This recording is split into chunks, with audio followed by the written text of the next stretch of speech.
Hello dear students, welcome to the Disney classroom and let's start our solution discussion of MJT09. ठीक है, MJT09 के solution discussion को हम आज देखेंगे. Okay, so let's start with question number one. We have the lanthanoid contraction is responsible for the fact that क्या होता है बताइए चार ऑप्शन हमारे पास है. जिरकोनियम यूटेरियम हैज सेम रेडियस नहीं, उन दोनों का रेडिएशन नहीं होता है. Zirconium and hafnium have almost same radius. ठीक है, तो पहले वाला जो क्वेश्चन है तो लैंथेनाइड कॉन्ट्रैक्शन क्या बताता है. जिरकोनियम और हॉफनियम का जो एटॉमिक रेडियस होता है वो सेम होता है, इसका कारण होता है लैंथेनाइड कॉन्ट्रैक्शन. ओके, सो क्वेश्चन नंबर 1 हो जाएगा. Option number 3. क्वेश्चन नंबर 2 की बात करते हैं क्या होगा. क्वेश्चन नंबर 2 की बात करते हैं. So which is correct. Question number 2 is asking which is correct. So H2O2 oxidizes Mn+7 in acidic medium. So this question is asking Mn+7 को ऑक्सीडाइज कर रहा है. ठीक है, एक चीज तो आपको समझ में आ जाना चाहिए कि जो H2O2 है वो एक ऑक्सीडाइजिंग एजेंट है.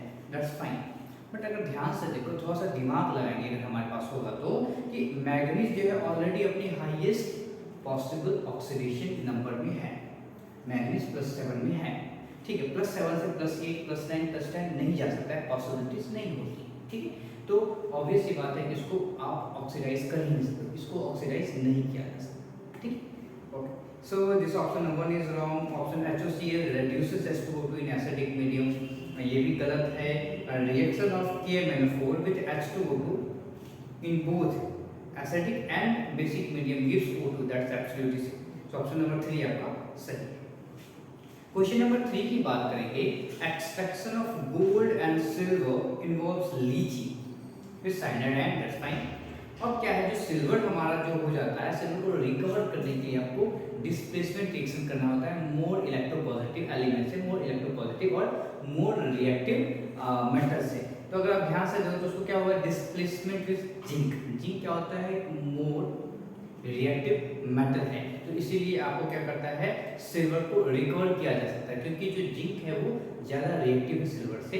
तो क्या होगा, सिल्वर सॉल्यूशन के अंदर चला जाएगा और सिल्वर आपका जिंक जो है सॉल्यूशन के अंदर चला जाएगा और सिल्वर बाहर की तरफ आ जाएगा. ठीक. क्वेश्चन नंबर 4 की बात करते हैं. Which of the following ligand can form maximum number of rings with central metal. So maximum number of link यानी कि वो हमेशा पॉलीडेंटेट लिगैंड होनी चाहिए. ठीक है, ठीक है, और क्लियर फॉर्मेशन होना चाहिए. तो पहला देखिए कि पेरिडिन आपका रिंग फॉर्मेशन नहीं कर सकता. Yes, we have third option called EDTA. So question number 4 में जो एक ऑप्शन है that is called EDTA. What is this, ethylene diamine tetra acetate. अगर आप ध्यान से देखेंगे, कोई कंपाउंड बनाते हैं, मेटल यहाँ टॉप बॉटम. सो अगर आप EDTA की बात करते हैं तो एक रिंग कुछ ऐसा बनेगा, नाइट्रोजन हियर, नाइट्रोजन हियर. ठीक है, acetate ion. So 1 ring, 2 ring, 3 ring, ring number 4 and ring number 5. So total कितने रिंग बनाता है ये, टोटल 5 रिंग बनाता है आपका EDTA. Very nice, the number of ring is high. Okay, question number 5 की बात करते हैं. How many moles of AgCl is precipitated when excess of silver nitrate is added. तो हमारे पास जो कंपाउंड है, हमारे पास कंपाउंड है COCl3.4 moles of ammonia, green colour. So coordination compound क्या बनेगा इसका, CO अमोनिया 4 टाइम्स Cl2. ठीक, और एक क्लोरीन बाहर की तरफ हो. ठीक. सो अब ध्यान से देखो, जो क्लोरीन कोऑर्डिनेशन स्फीयर से बाहर है वही क्लोरीन जो है आयोनाइजेबल क्लोरीन है, और वही क्लोरीन आपके सिल्वर नाइट्रेट के साथ रिएक्शन करके AgCl फॉर्म करेगा और AgCl precipitate white curdy white precipitate form करता है. So this chlorine, only one chlorine is outside the coordination sphere.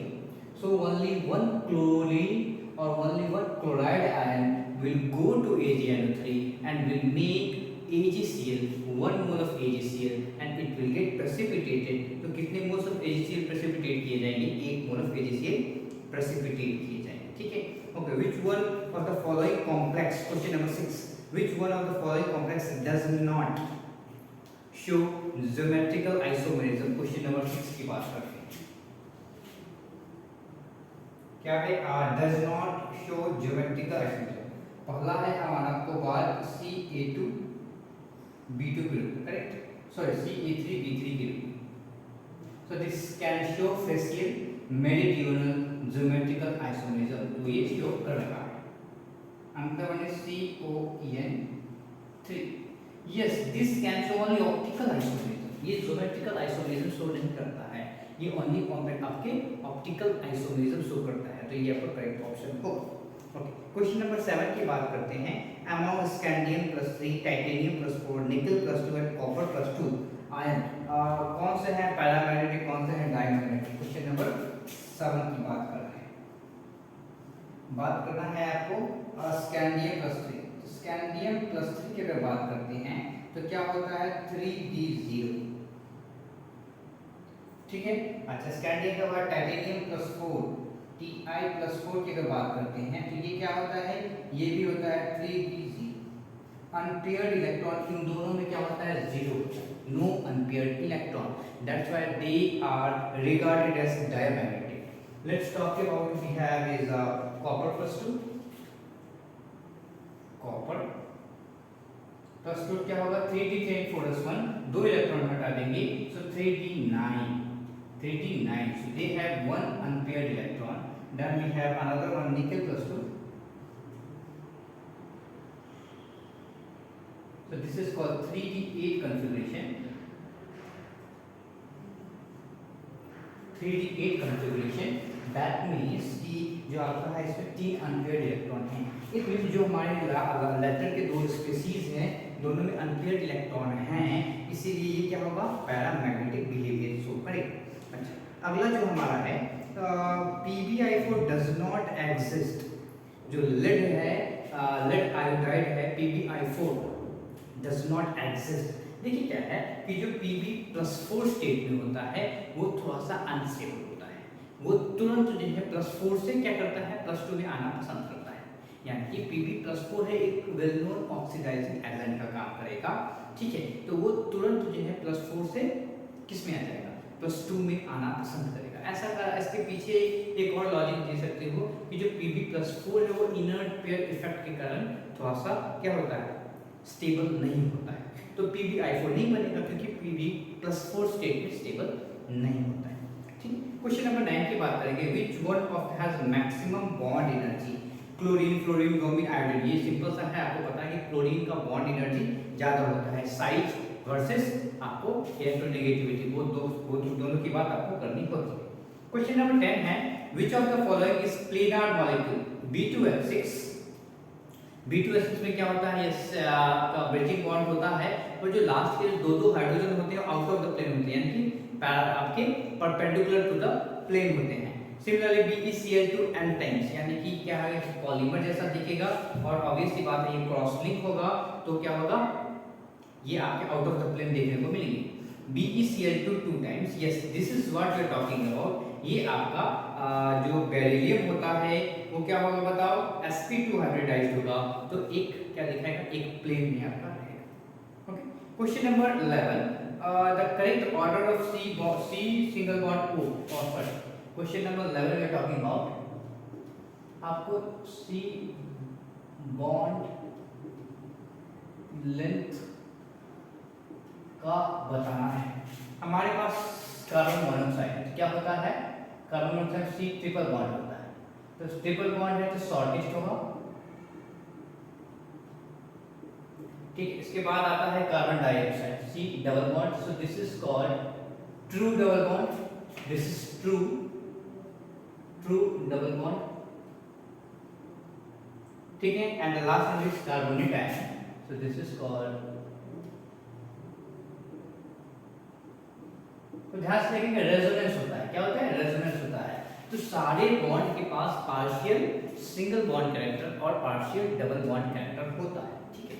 It means कि जो बॉन्ड लेंथ होगा कार्बन आयन में वो सिंगल बॉन्ड से छोटा होगा पर डबल बॉन्ड से बड़ा होगा। इट मींस ये जो इन तीनों में देखा जाए तो इनका बॉन्ड लेंथ सबसे ज्यादा होगा, कार्बन आयन का बॉन्ड लेंथ क्या होगा, सबसे ज्यादा होगा। फिर ट्रू डबल बॉन्ड आएगा that is CO2 and the last one में क्या है, CO आएगा।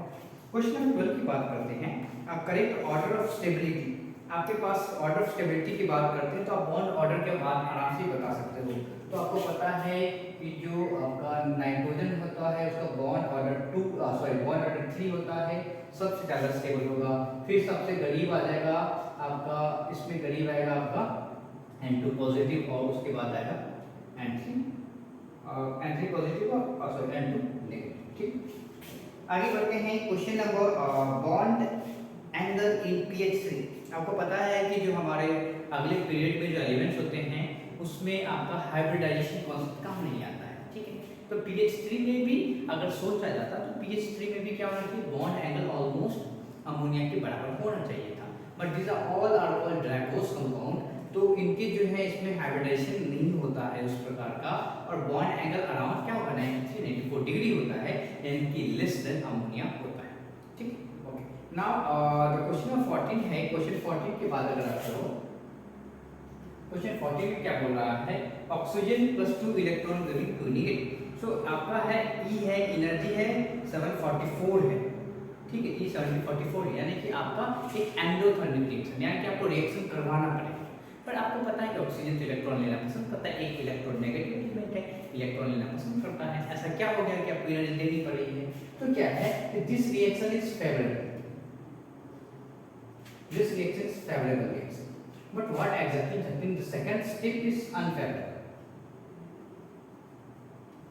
क्यों ऐसा होता है, क्योंकि ऑलरेडी एक इलेक्ट्रॉन है यहाँ पे, फिर से एक और इलेक्ट्रॉन लेने की इलेक्ट्रोस्टैटिक रिपल्शन के कारण आपको रिएक्शन करवाना होगा, इसके कारण आपका हो जाए एनर्जी क्या होगा, पॉजिटिव हो जाता है। क्वेश्चन नंबर 15 की बात करते हैं। तो आपको IE2 का ऑर्डर के रूप में लिखना है, तो सिंपल है, आप इफ जेड डिफेक्टिव के आधार पर सजा दो क्वेश्चन नंबर 15। सो क्या हो जाएगा, IE2 की बात अगर करते हैं तो आपका मान लो ऑक्सीजन क्या होगा, फ्लोरीन का सबसे ज़्यादा होगा, फिर ऑक्सीजन होगा, फिर नाइट्रोजन होगा, फिर आपका कार्बन। तो हमको IE2 की बात करनी है, तो IE2 का बात तब करेंगे जब हम क्या करते हैं, आप सबका एक एक इलेक्ट्रॉन निकाल लेते हैं। तो अगर सबका एक एक इलेक्ट्रॉन निकालेंगे तो क्या बनेगा, ये H पॉजिटिव बन जाएगा, ये ऑक्सीजन पॉजिटिव बन जाएगा, ये नाइट्रोजन पॉजिटिव बन जाएगा और ये कार्बन पॉजिटिव बन जाएगा। सबका अगर इलेक्ट्रॉनिक कॉन्फ़िगरेशन लिखेंगे तो क्या होगा बताओ, कि ये होगा 2s2 2p4 2s2 और this is 2p3 2p2 2p1, ठीक है। ध्यान से देखेंगे कि सारी चीजें सही है, तो यहाँ पे दिस इज 2p3 है, ये क्या है, एक हाफ फिल ऑर्बिटल्स है, तो इसकी स्टेबिलिटी थोड़ी सी ज्यादा होगी इनसे, इसीलिए IE2 का अगर केस देखा जाए तो ये थोड़ा सा आगे आएगा, बस आपको चेंजेस कहाँ पे करना पड़ेगा, आपको यहाँ पे चेंजेस करना पड़ेगा, अदरवाइज जेड डिफेक्टिव के साथ आप सजा दिए, ठीक। क्वेश्चन नंबर 16 की बात करते हैं, which of the following statement is correct for spontaneous absorption of a gas. Question number 16 की बात करें, ठीक है। तो delta H is equal to क्या होता है, डेल्टा G क्या होता है, delta H minus T delta S, ठीक है। अब एब्जॉर्प्शन में आपको पता है, in absorption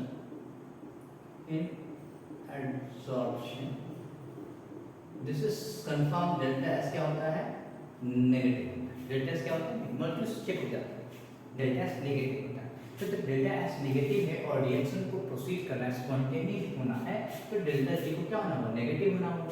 this things are already negative, तो ये टर्म आपका पॉजिटिव हो गया, इट मींस इसको नेगेटिव होने के डेल्टा H को काफी ज्यादा नेगेटिव होना पड़ेगा। तो डेल्टा G को क्या होना पड़ेगा, डेल्टा H को हाईली नेगेटिव होना पड़ेगा। Okay, question number, which of the following reaction occur at the cathode during the charging of lead. तो सिंपल सी बात है, आपको क्या करना है, आपको उसमें रिडक्शन करवाना है। क्या होता है, रिडक्शन होगा। तो ब्लड का रिडक्शन करवाना है तो आप देखो कौन सा है जिसमें ब्लड का रिडक्शन हो रहा होगा। अब पहला ही है lead sulphate plus 2 electron giving lead S solid and sulphate है, तो ये आपका पहला वाला ऑप्शन हो जाएगा।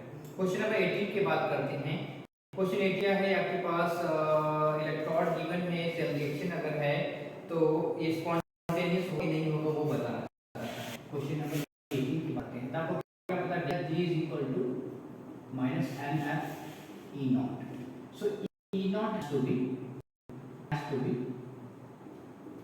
be positive, ठीक है, फॉर स्पॉन्टेनियस रिएक्शन। बट अगर ध्यान से देखो तो इस पार्टिकुलर सेल रिएक्शन का E naught नेगेटिव आ रहा है, E naught नेगेटिव आ रहा है। दैट मींस जो है डेल्टा G क्या आ जाएगा, पॉजिटिव आ जाएगा। अगर डेल्टा G पॉजिटिव आएगा तो रिएक्शन क्या होगा, नॉन स्पॉन्टेनियस हो। क्वेश्चन नंबर 19 की बात करें, which of the following is an example of ideal solution। पहला ऑप्शन है CH3 एंड एसीटोन, तो दोनों के बीच फोर्स ऑफ अट्रैक्शन होगा। एंड दूसरे वाले में भी आपको क्या कहता है, हाइड्रोजन बॉन्ड आ रहा है, तीसरे वाले में भी हाइड्रोजन बॉन्ड आ रहा है। यस, फोर्थ ऑप्शन में नाइदर फोर्स ऑफ अट्रैक्शन और रिपल्शन है, तो तीसरे वाला इज करेक्ट होगा। ओके, क्वेश्चन नंबर 20 की बात करेंगे। An aqueous solution freezes at minus 186 degree centigrade. So question number 20 we are talking about. So delta TF is equal to क्या होता है, I into KF into क्या होता है, मोलैरिटी,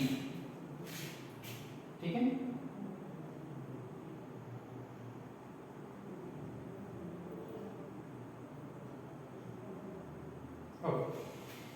हाँ, तो देन व्हाट इज, तो आपको क्या है, डेल्टा टीबी बताना है, डेल्टा टीबी कैलकुलेट करना है। ये क्या होता है, I into KB into molarity, इनको डिवाइड कर दीजिए। सो I से I कैंसिल, M से M cancel, so delta TF by delta TB is equal to KF by KB।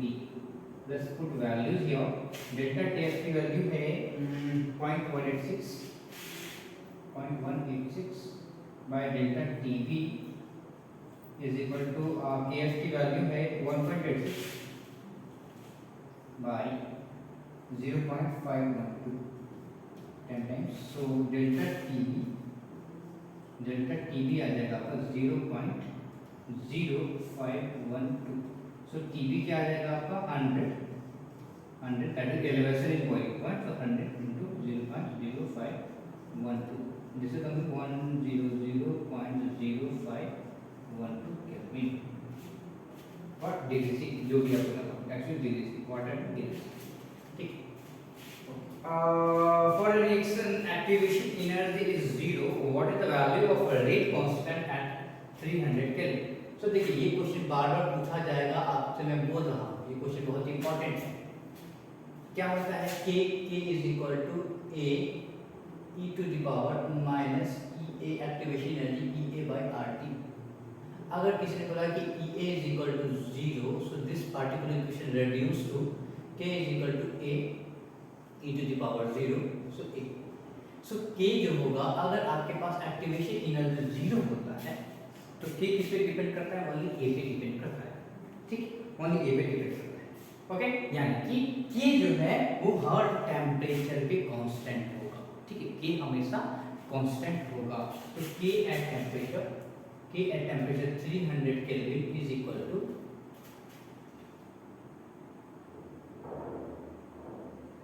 k at temperature 280। So क्या है, 280 पे कितना है, 1 into 10 to the power 6 पर सेकंड है, ठीक। तो ये बहुत ही बेसिक सा कॉन्सेप्ट आपको लगाना था। The rate constant for a reaction is given.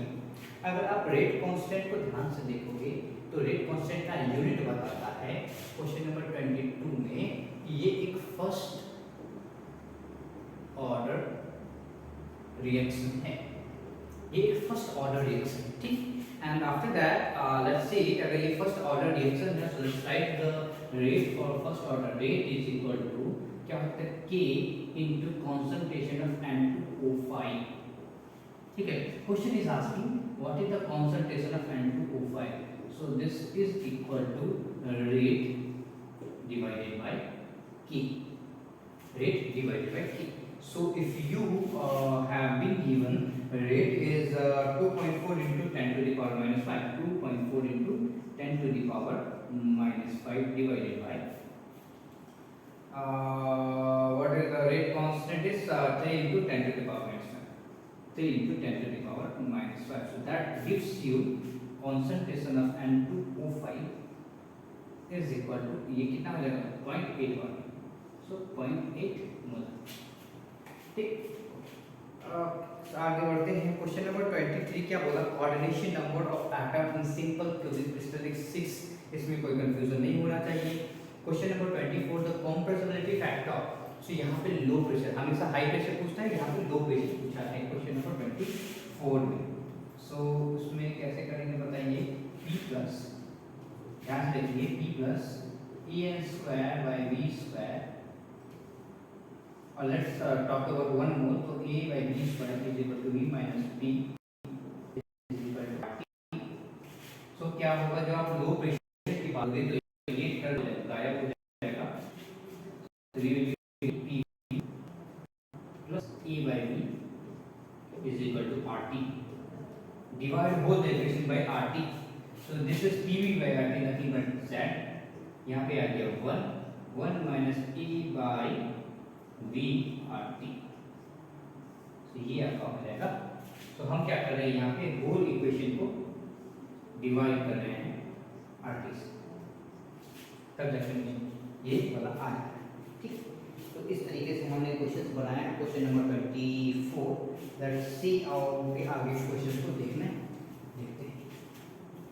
25 आपका कोऑर्डिनेशन कंपाउंड के क्वेश्चंस हैं। Which of the following the reaction the metal is reduced, not coordination compounds, general chemistry समझ लीजिए कि आपको मेटल का ऑक्सीडेशन स्टेट पता करना है, उसी के आधार पे आप क्वेश्चंस को आसानी से बना सकते हो। ठीक है, तो मेटल का ऑक्सीडेशन नंबर पता कीजिए क्या होगा और फिर आप आसानी से उसको बना सकते हैं। ठीक, अच्छा है। क्वेश्चन नंबर 25 को देखते हैं क्या है, हमारा है इसमें आपका Fe+2 से जा रहा है Fe+3, तो यहाँ पे क्या हो रहा है, increase in oxidation number is called oxidation, not reduction, oxidation. दूसरे वाले ऑप्शन में आपका मैंगनीज जो है +7 से जा रहा है +4। Yes, here this is a decrease in oxidation number, so this is called reduction process. Okay. Question 26 क्या बोला, the enthalpy of formation of methane is given. What will be the formation of methane at constant volume? Very simple सा question है, repeated questions. Carbon solid plus 2 moles of hydrogen in gaseous form will give you CH4 in gaseous form. Delta Mg here is equal to -1. So delta U क्या हो जाएगा, delta H minus delta MgRT, delta MgRT. So delta H की value given है 70 minus 75.83 minus क्या हो जाएगा बताओ, -1 into 8.3 into temperature is 300, so this is -75.83 plus क्या हो जाएगा 2.49, so this is giving I guess 73.34 kilojoule पर। ठीक, क्वेश्चन नंबर 27 की बात करते हैं। Question 27, a balloon filled with gas absorbs Q positive है 1 kilojule and it expands against constant pressure, so work done negative आ जाएगा 20 से 23 लीटर। तो डेल्टा ई बताना है, पहले वर्क डन कैलकुलेट करते हैं। W is equal to minus of P delta V and that is equal to -1 into V की वैल्यू क्या है 23 minus 3, so this is 23 minus 20, so this is coming to be 3 -3 litre ATM। ठीक है, okay. Delta U क्या होगा बताइए, Q plus W। Q की value क्या गिवन है 1 किलो जूल प्लस इनको बदलिए किलो जूल में, सो क्या हो जाएगा 101 से मल्टीप्लाई करते हैं तो क्या हो जाएगा 303 लीटर एटीएम किसमें बदल गया, जूल में बदल गया, बट डिवाइड बाय क्या हो जाएगा बताइए, डिवाइड, अच्छा इसको आप ऐसा करो, इसी को बदल देते हैं ना, इसमें क्या करते हैं, इसी को बदल देते हैं तो ये हो जाएगा आपका 1000 this is 300, so this is coming to be 700 joule, 700 joule, search for 700, so 690 is approximately same. And the solubility of salt of weak acid, question number 28, solubility of salts of weak acids क्या होता है, increases as, ठीक है, जब भी आप solubility of weak acid की बात करते हो तो सॉल्युबिलिटी क्या होती है, सॉल्ट की सॉल्युबिलिटी पीएच बढ़ाने पे, सॉरी पीएच कम यानी कि H+N+30 से बढ़ाने पे क्या होती है आपकी बढ़ती है, सॉल्युबिलिटी ऑफ सॉल्ट का बढ़ती चली जाती है। क्वेश्चन नंबर 29 क्या है, क्वेश्चन 29 बड़ी आसान सा है, क्वेश्चन 29 देखते हैं।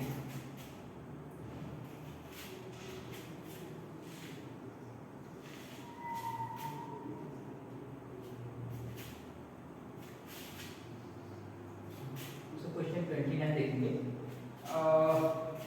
हमारे पास रिएक्शन है half of mole of H2 plus half of mole of I2 giving you HF, ठीक है, तो इसको आप क्या करो 2 से मल्टीप्लाई करो एंड रिवर्स करो, तब जाके हमारा दूसरा वाला रिएक्शन आ रहा है।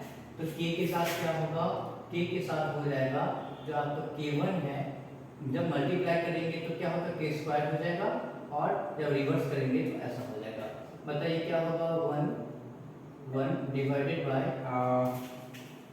K1 is equal to 5, so 5 square, so this is coming to be 1/25, so this is 0.0, ठीक, ओके। क्वेश्चन 30 क्या बोल रहा है, consider iron atom for how many electron does this atom have empty value 1, so let's write electronic configuration 1s2 2s2, we are talking about atom, 2s2 2p6 3s2 3p6, this is the electronic configuration of argon. Here empty value 0, here empty value 0, here empty value 0, so here we can expect empty value plus and minus 1, here empty value plus and minus 1, so if you draw the orbitals what we can write, -1 0 and +1, so दो electron यहाँ पे होंगे, ठीक है, and similarly दो electron यहाँ से आएंगे 3p ऑर्बिटल, ठीक है, सर टोटल इलेक्ट्रॉन में 4 इलेक्ट्रॉन्स हो जाएंगे, ठीक। क्वेश्चन नंबर 31 की बात करते हैं, रैंथेनिन इज एन एसिड, जिसके बारे में ज़्यादा डिस्कस करने की जरूरत नहीं है। 32 glucose on reduction with sodium एमालगम and water gives sorbitol, ठीक है, इसमें मतलब क्या है कि जब कुछ जो कॉन्सेप्ट है, कॉन्सेप्ट ही की बातें की जा सकती हैं, जो आपको याद है उसमें कुछ नहीं करेंगे। अब क्वेश्चन 33 की बात करें, identify excel, this is the question we will be discussing, this is question number 33। जब आपका डाइल्यूटाइजेशन हुआ है, आपके पास कोई बेंजीन है, सो इट्स लाइक N2Cl, अगर ये रिएक्शन करता है किसके साथ, ये अगर रिएक्शन किया CuCN के साथ, तो सिंपल सी बात है कि साइनाइड आयन को रिप्लेस करें, तो ये विल बी Cn। अगला स्टेप है Cn, क्या कर रहा है, Cn को आप रिड्यूस कर रहे हो लिथियम एल्यूमिनियम हाइड्राइड के साथ, तो क्या हो जाएगा, ये आपका बना रहेगा CH2 and NH2, ठीक है। अगला आप HNO2 के साथ जब इसका रिएक्शन कराते हो, ये रिएक्शन हमने देखा भी है, आता भी है, तो क्या मिलेगा आपको HNO2, यानी कि आपको यहाँ पे NH2 को हटाइए और यहाँ पे OH डालिए, ठीक है। So this compound we will be getting and this is called benzyl alcohol, क्या बोलेंगे इसको, बेंजाइल अल्कोहल बोलेंगे, ओके। अगला क्वेश्चन है इसी तरीके का सीक्वेंस वाला क्वेश्चन है, क्वेश्चन 34, क्वेश्चन नंबर 34 भी ध्यान से देखते हैं। आपका अल्कोहल है CCOH, इसको आपने रिएक्शन कराया है I2 के साथ, P+I2, तो क्या होगा, OH को रिप्लेस करेगा आयोडीन। ओके, अब आपके मैग्नीशियम ईथर यानी कि you are forming a Grignard reagent Mg ether. So you are preparing MgI. Okay. Now Grignard reagent ये अगर आपके एल्डिहाइड के साथ रिएक्शन करेगा, so what you will be getting, ये जाके यहाँ पे अटैक होगा तो you will be getting COH in normal propyl and propyl alcohol. क्या? And propyl. Okay. The best method for synthesis is given. Question 35. The best method of synthesis of a given ether by Williamson. देखो Williamson method में ether synthesis क्या करते हैं, हम ऑर्गेनोहैलाइड से ऑर्गेनोहैलाइड और डीप्रोटोनेटेड alcohol के हेल्प से ether का फॉर्मेशन करते हैं। ठीक है, जो कंपाउंड हमारे पास है 35। So what exactly we are doing here? So we have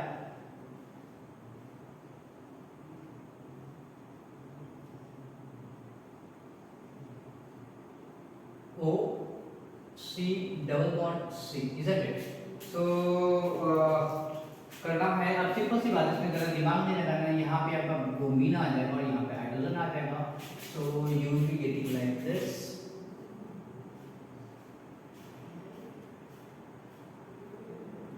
bromine here and आप मैं क्या बताया कि डीप्रोटोनेटेड अल्कोहल यानी कि यहाँ पे क्या होगा, O negative C double bond Cl। ठीक है, तो ये आपका प्रोडक्ट होगा, मतलब यही आपका रिएक्टेंट होगा और यही से बनेगी चीज। जो है CHCl3, CHCl क्या होता है, इज नॉट द करेक्ट आपका क्या कहते हैं इंटरमीडिएट होता है। इसमें आपको जो इलेक्ट्रोफाइल होता है आपको मैं बता दूं, और ये तो आपको दिखाया गया भी होगा कि जब CHCl3 की बात करते हैं तो क्या होगा, CHCl3 आपका क्या करता है, बनता है CH हाइड्रोजन को छोड़ता है OH आयन के कारण। देखो यहाँ पे क्या होगा, सोडियम हाइड्रोक्साइड है ना, तो सोडियम हाइड्रोक्साइड क्या करेगा, उसके एक हाइड्रोजन को लेकर भाग जाएगा। सो क्या होगा, -H+, क्या होगा -H+, and so you will be getting CCl3 negative. ठीक है, इसके बाद क्या होगा कि ये जो क्लोरीन है, क्लोरीन अपना बॉन्ड करके निकलेगा, so you will be left with CCl2 and one lone. So this is called dichlorocarbene, और यही आपका क्या होता है, इलेक्ट्रोफाइल यूज होता है। इवन तो आपका यहाँ पे इलेक्ट्रॉन है, इसका मतलब है कि न्यूक्लियोफाइल नहीं होता, ये एक इलेक्ट्रोफाइल होता है, carbon deficient electron deficient species. Question number 37। Question 37 क्या है, C4H6 कंपाउंड C4H6 है और आपने इसका ओजोनाइसिस कराया है, आपके पास कंपाउंड। तो इलेक्ट्रोसिंथेसिस एनालिसिस हम लोग करेंगे। Let's write C double bond single bond C, then we have carbon and we have oxygen here, what we are going to leave this to, and इनको कपल कर दीजिए तो क्या मिलेगा आपको, C double bond C double। So this is what we need to get in the product. Okay, consider the following reaction। इसमें क्या है, क्वेश्चन नंबर 38 की बात अगर करें आप लोग, 38 में क्या है, ये है कुछ इस प्रकार का हमारा सबस्ट्रेट है। अब ध्यान से देखेंगे ये जो पार्ट है यहाँ पे सबसे ज्यादा 3+3+2 बहुत सारे अल्फा हाइड्रोजन है, काफी स्टेबल है, तो जो रेडिकल है का फॉर्मेशन यहीं पे होगा। ठीक है, 1 2 3 4 डॉट, तो रेडिकल का फॉर्मेशन क्या होगा, यहाँ जो हाइड्रोजन है वो टूटेगा और रेडिकल का फॉर्मेशन यहाँ पे हो जाएगा। सो क्या होगा बताइए, सॉरी राइट, यहाँ पे आपका यहाँ ऐसे होगा, यहाँ पे ये जो हाइड्रोजन है ये किस हाइड्रोजन को लेके भागेगा और ये जो है एक रेडिकल फॉर्म से यहाँ पे, सो you will be getting like this.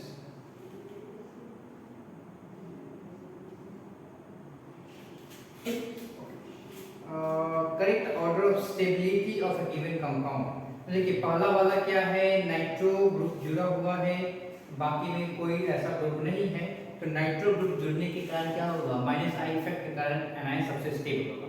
तो पहला तो सबसे आगे आ जाएगा। दूसरा है और तीसरे में देख लीजिए, इसके पास कार्बन चेन छोटा है और बड़ा है, इसके पास अल्फा हाइड्रोजन ज़्यादा है।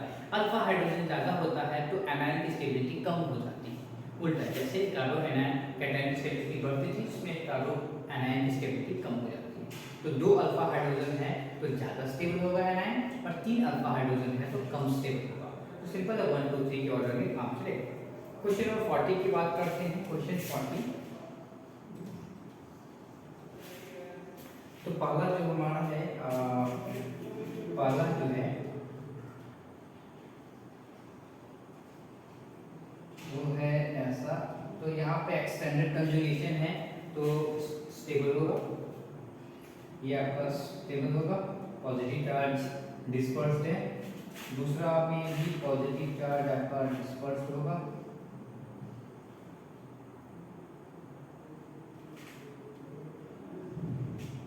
तीसरे में ध्यान से देखो तो बेंजीन के ऊपर है यहाँ पे, तो ये आपका पॉजिटिव चार्ज डिस्पर्स नहीं होता है। So in which of the compound positive charge not participate in resonance, तो यहाँ पे जो पॉजिटिव चार्ज है वो रेजोनेंस में पार्टिसिपेट नहीं करता है। अच्छा, विच of the following, question number 41 है, which of the following is most acidic in nature.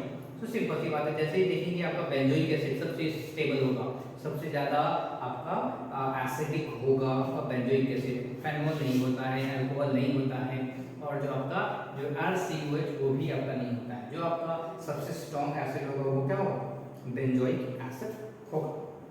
Okay, चलिए आगे बढ़ते हैं, आगे देखते हैं। हमारे पास 3 क्वेश्चन और 4 क्वेश्चन और बचे हैं।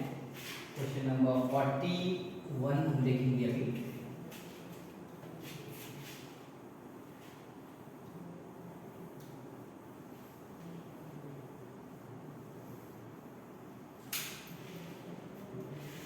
क्वेश्चन 41 क्या होगा,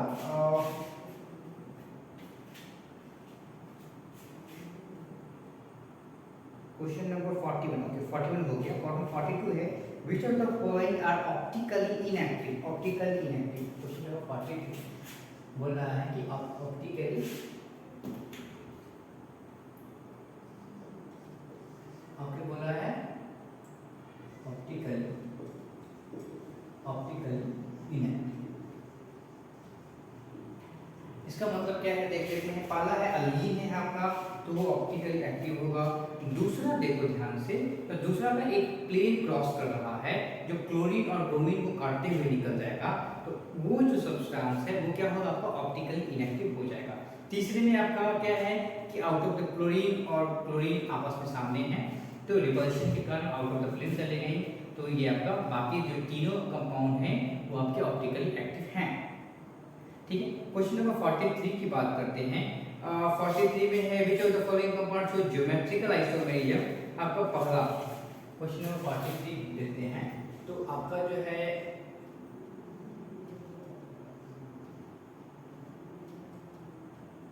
CH3 ब्रोमीन। तो देखो ध्यान से, एक बार ये क्लोरीन अप है तो एक CH3 डाउन, या एक बार दोनों अप आ जाएंगे, या एक बार एक अप आएगा एक दूसरा डाउन देगा, तो ये आपका ज्योमेट्रिकल आइसोमर्स को करेगा। सिमिलरली अगर आपने ये CH3 लिया, CH3 लिया, तो ये है एक बार दोनों CH3 अप और एक बार एक CH3 अप और दूसरा डाउन, तो ये भी आपका ज्योमेट्रिकल आइसोमर शो करता रहेगा। बाकी जो दोनों हैं वो आपका ज्योमेट्रिकल आइसोमर शो नहीं करेंगे। क्वेश्चन नंबर 44, आपको पाई बॉन्ड्स गिनना है, तो CH3 no pi bonds, C double bond हो एक, C डबल बॉन्ड NH दो, दूसरा number pi bond CH2 C triple bond है, तो यहाँ पे आपके 3 and 4, तो टोटल पाई बॉन्ड की जगह क्या है 4। क्वेश्चन नंबर 45, CH आपको IUPAC नोमेनक्लेचर पूछ दिया, ले IUPAC डबल बॉन्ड है, क्या होगा CH है, CN है और CHO है। यहाँ से कार्बन चेन। तो क्या होगा बताइए, कार्बन चेन क्या होगा, 2 नंबर पे आपका फॉर्माइल है, 3 नंबर पे आपका ऑक्सो है, तो क्या होगा 2 formyl 3 oxo pentane 3 oxo pentane nitrite 3 oxo pentane nitrite. ठीक, इस तरीके से आप आईयूपीएसी नोमेनक्लेचर लिख सकते हैं। ठीक है, चलिए मिलते हैं आपके अगले टेस्ट में, तब तक के लिए थैंक यू वेरी मच।